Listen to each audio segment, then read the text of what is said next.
Hey everyone, so I needed to update you. I haven't posted an update in a couple weeks. Some crazy stuff has been going on, and I mean, I was sick, and so then I didn't update, and then it was Christmas, and it was crazy, but there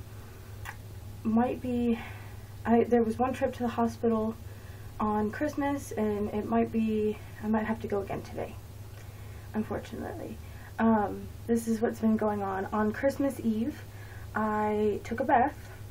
And this is going to be like major TMI, so if you are freaked out about that, just stop watching now.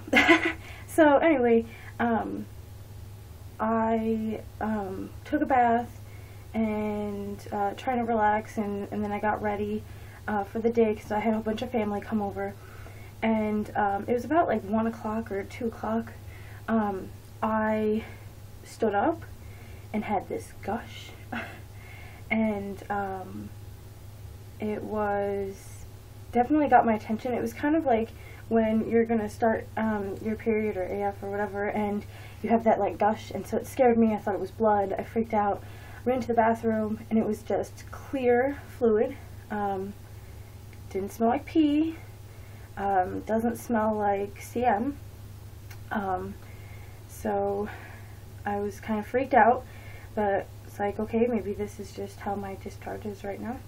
So we, hopefully you can hear me, because I've been having issues with sound on my videos. But anyway, sorry, my mind is all over the place right now. I'm trying not to panic and freak out.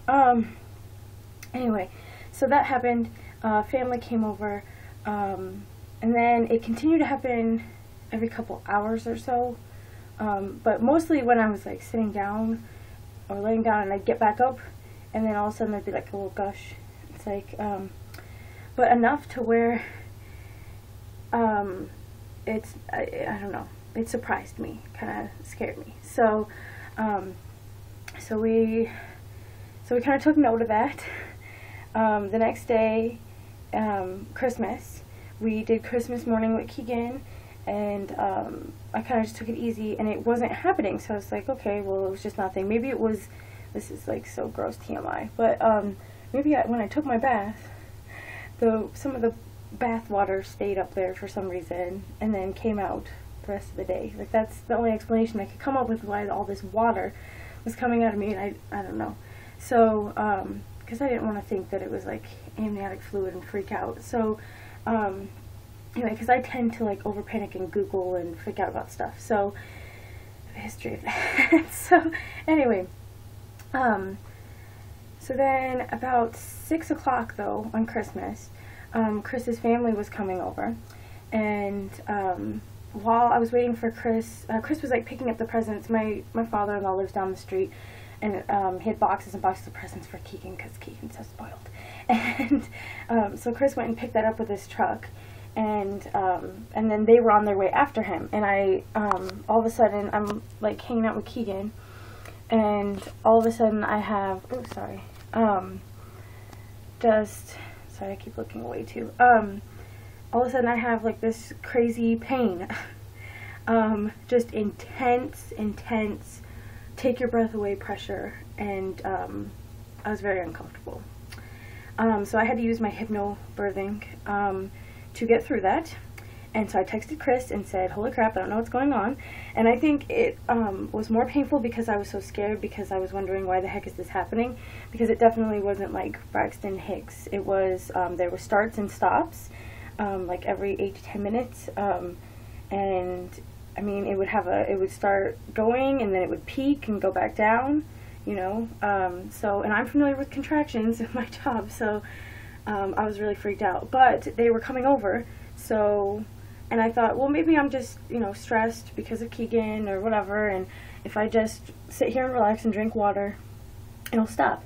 Well, they just kept coming, and I had to open presents from them and react and talk to them while this was happening, and it was very, very difficult. I couldn't talk through them in the peak, so it was, I mean, everyone kept asking me, are you okay? Are you okay? Like, I don't know. So then, that night, that Christmas night, after they left, I I was still sitting in the chair, and I was having these pains, and I called my doula slash friend, and I told her what was going on, and I said, you know, do you have any suggestions to getting this cramping going on? Because at this point I just thought that it was just watery CM or something like that, or the water, I don't know what was going on. And I told her about that too, and she's like, and then she's like, well, why don't you, you know, take a shower, and not a bath, but a shower, and go lay down and see what happens. And I was like, okay, we'll see if we can get this calmed down. Got off the phone with her and stood up, and when I stood up, I had the biggest gush ever, and not like on the movies where it like hits the floor and it's like a bucket's worth, but it did gush out and leak down my legs. And so at that point, I was just like, oh shit, oh no, like this can't be happening, I'm hysterical, like I'm 35 weeks, and I was 35 weeks in one day or a couple days at this point, I don't know. So I'm panicking because I'm like, baby can't come right now, this can't be happening. You know, you guys know we're planning a home birth, and obviously that was not going to happen. So I'm crying, I'm freaking out because I'm like, we don't have everything prepared, and I mean, it's just been a mess. So anyway, we called my doula back immediately. I talked to her. She's like, you know, calm down. I'm going to meet you at the hospital. You need to come. I think your water broke. And I was like, well, I don't know. And she's like, it sounds like it did. And I was like, it seems like it did, but I don't want to look stupid. But anyway, we decided that it was better to, you know, get things checked out than not, and be sorry. So went in, got checked. I was still having pains at this point. They were kind of dying down. They did the litmus paper test. It's like a pH test. It's like these strips of paper, and they test the pH level. And apparently urine is one level and amniotic fluid is another. That came up negative. So I'm like, woohoo! This is awesome. It's negative. And then she checked my cervix, and it was not dilated at all and just 70% effaced. So they were like, oh, maybe it's just discharge, because at that point nothing else was gushing out. It felt like the baby's head had stopped things, maybe, or like something had stopped it, and like so at that point I had no fluid there for them to test, and I didn't bring in my soaked underwear, obviously. So I mean, I should have, I guess, but so she was just testing on the outside, and I'm pretty sure I don't know. So anyway, I was excited though, because I thought, well, then maybe it's okay. Maybe I'm just crazy. Maybe this is just a large, amazing amount of watery CM, like liquid, clear CM, all of a sudden, and all of a sudden I'm having pains.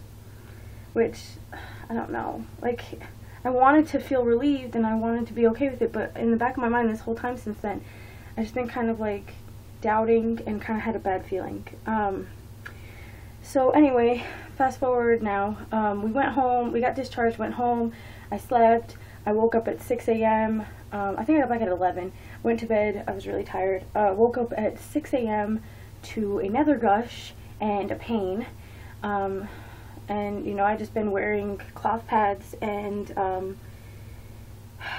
I don't know, yesterday I didn't have really the pains like I was, like the contraction-like pains, which they told me, well, they're probably Braxton Hicks. Like, I think I know the difference, but whatever. So I was just kind of like, I've just been menstrual crampy since yesterday.